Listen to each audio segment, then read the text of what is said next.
Napoleon Bonaparte.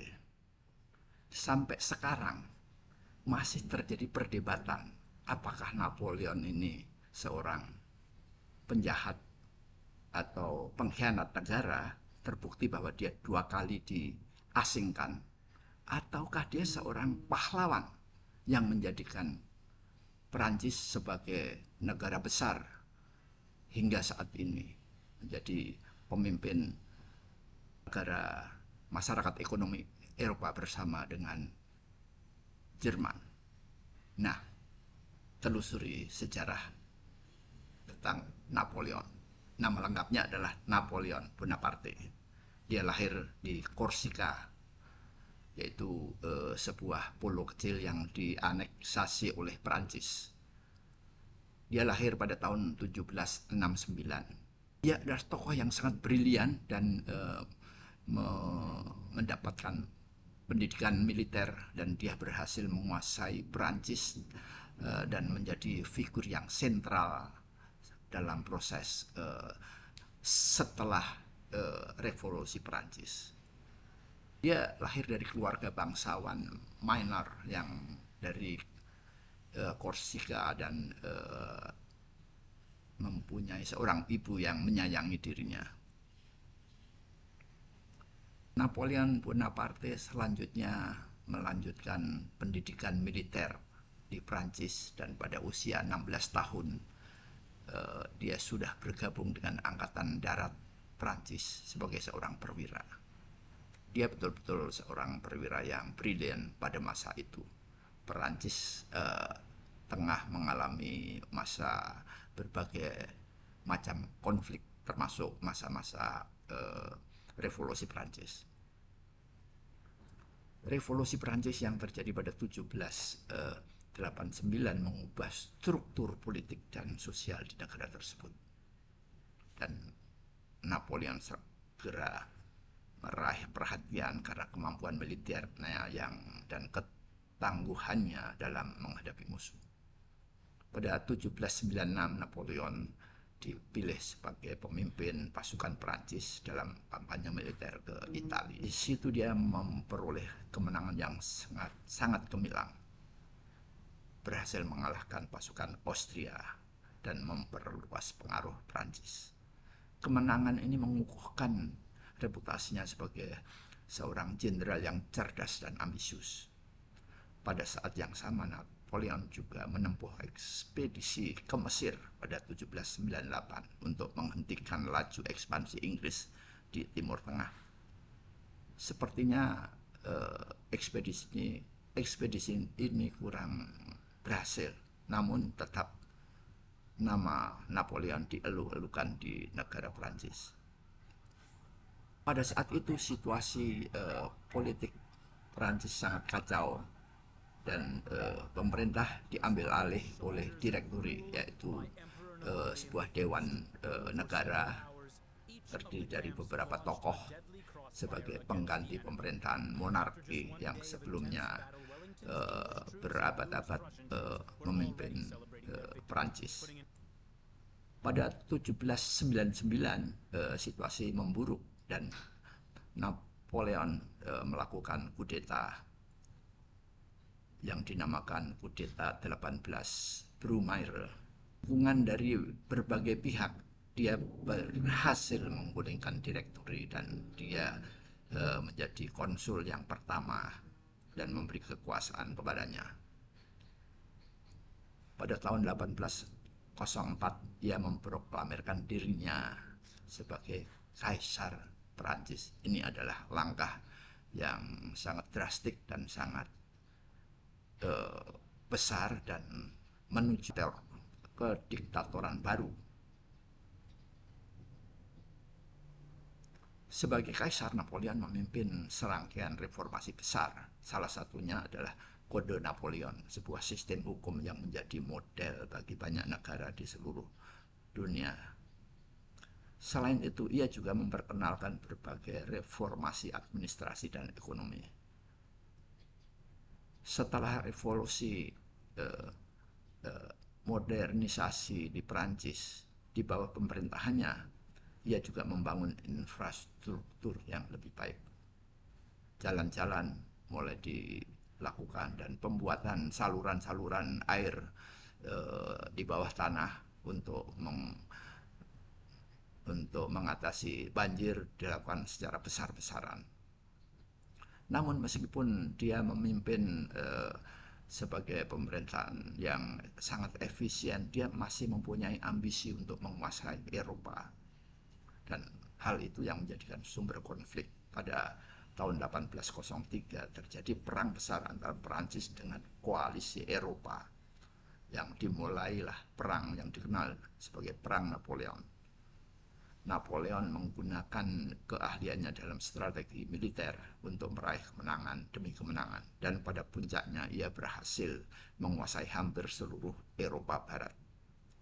Ia memaksakan sistem kontinental, yaitu larangan perdagangan antar negara-negara Eropa dan dengan Inggris, untuk melemahkan ekonomi musuh utama Perancis. Jadi secara historis Perancis bermusuhan dengan secara historis dan secara di lapangan memang Perancis bermusuhan dengan Inggris. Namun Perancis mampu menaklukkan beberapa negara Eropa lainnya, yaitu Jerman bagian selatan, Switzerland, Jerman Utara, hingga Austria, bahkan Polandia pun akhirnya bisa dikuasai oleh Perancis. Teknik ini tentunya diikuti dengan keberadaan Napoleon di lapangan.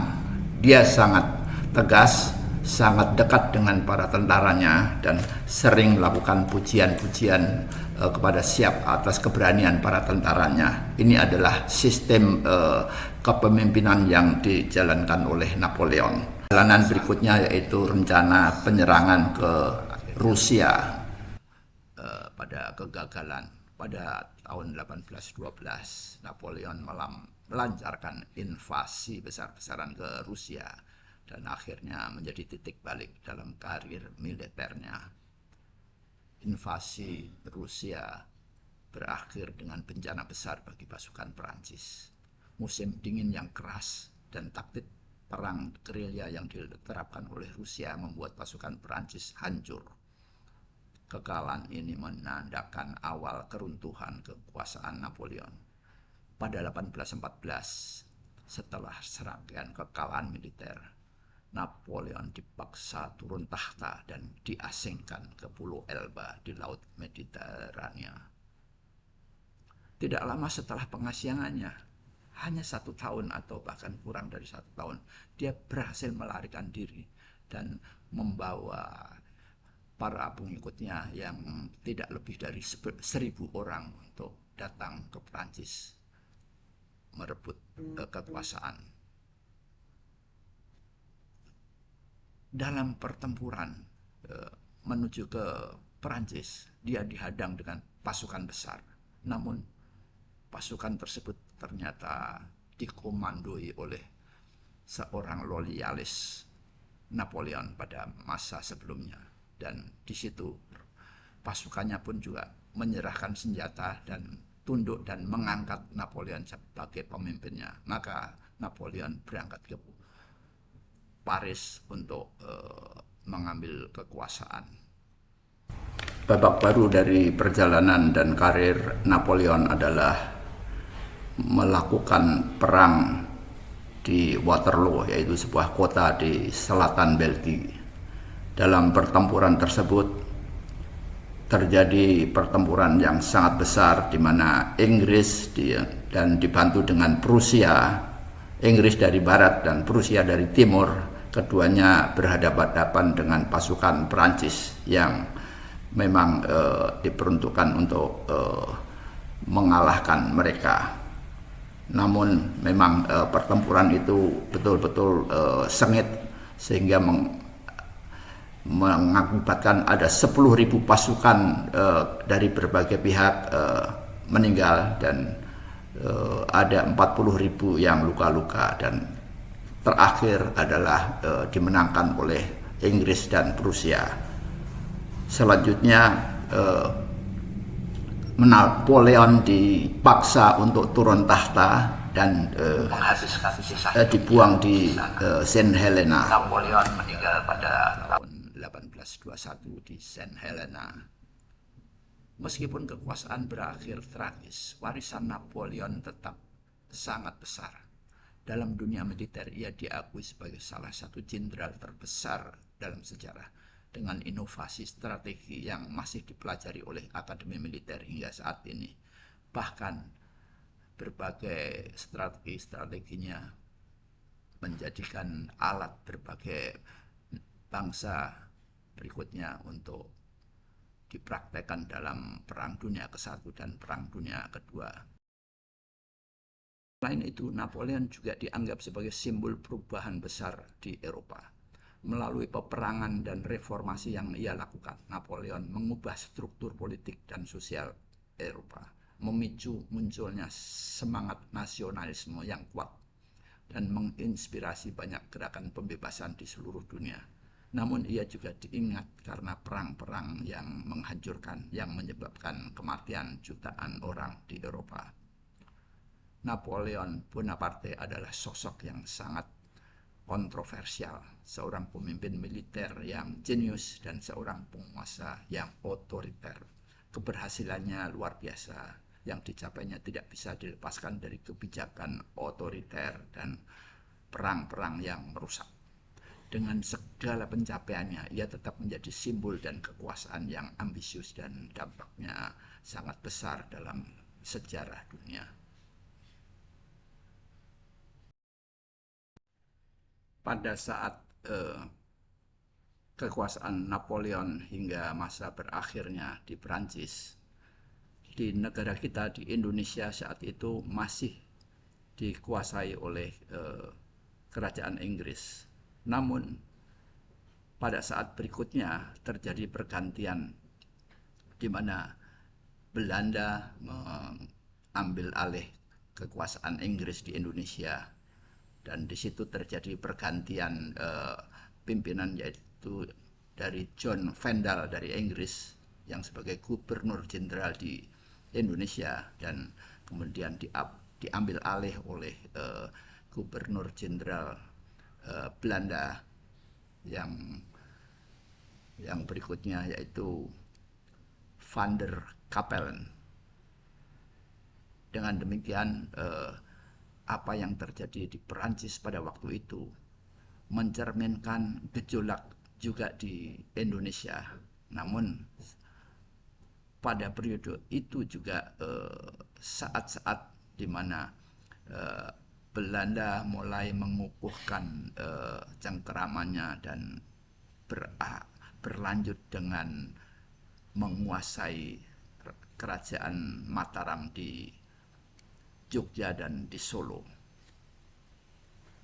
Bahkan pada periode berikutnya Belanda harus menghadapi perang Diponegoro yang sangat tangguh dan sangat menguras kondisi keuangan negeri Belanda.